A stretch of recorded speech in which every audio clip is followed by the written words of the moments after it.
Hello，大家好。加拿大统计局今天公布了今年1月份的失业率。今年1月份的失业率从去年12月的 8.8% 上升至 9.4%， 上升了 0.6个百分点。这也是2020年8月份以来最高的失业率。该数据差于市场预期的 8.9%。1月份就业人数下降了 21.3万人，而预期的就业下降人数为 4.75万。损失全部来自兼职工作，主要集中在魁北克省和安大略省的零售贸易部门。与去年2月份相比，就业人数减少85万8千人，与新冠疫情相关的失业人数增加到52万9千人。1月份在家工作的人数增加了近70万，达到540万，超过了4月份510万的最高纪录。长期失业人数，也就是寻找工作或者是暂时失业超过27周的人，达到创纪录的51万2千人。1月份就业人数下降了21万3千人，这种减少主要集中在加拿大中部，损失最多的是安大略省和魁北克省。纽芬兰和拉布拉多的就业率也有所下降。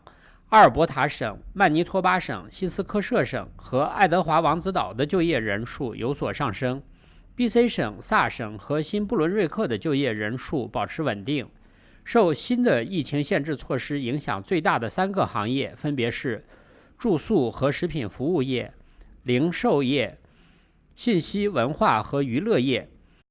商品生产部门在魁北克和阿尔伯塔省的增长推动下，1月份建筑业的就业增加了3万9千人，从事卫生保健和社会援助工作的人数增加了1万9千人。该行业的就业已经恢复到疫情爆发前的水平。1月份青少年失业导致青年就业率下降，15到19岁的年轻人失业人数为7万4千人，20至24岁失业人数3万4千人。25岁至54岁失业人数10万7千人。负责在全国范围内分发疫苗工作的加拿大少将丹尼昨天表示，加拿大接受疫苗供货量将在近一段时间持续受到冲击。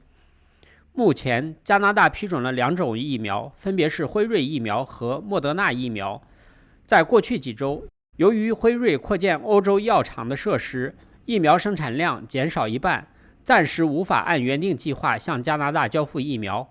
而第2种疫苗莫德纳最近也遇到出货问题，向加拿大的运送量也将减少。现在2种疫苗都出现了供应问题，目前尚不清楚严重程度如何。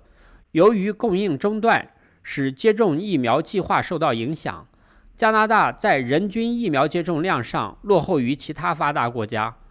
牛津大学整理的数据显示，加拿大在疫苗接种方面全球排名仅列33位，远远落后于美国和英国等盟国，也落后于波兰和塞尔维亚等中等收入国家，甚至连巴林、丹麦、德国、以色列、意大利、马耳他、葡萄牙等几十个国家的疫苗接种工作也超过了加拿大。以上就是今天我想给大家分享的内容。我的频道每天都会分享一些加拿大的生活、经济、房产资讯，欢迎订阅，谢谢观看，再见。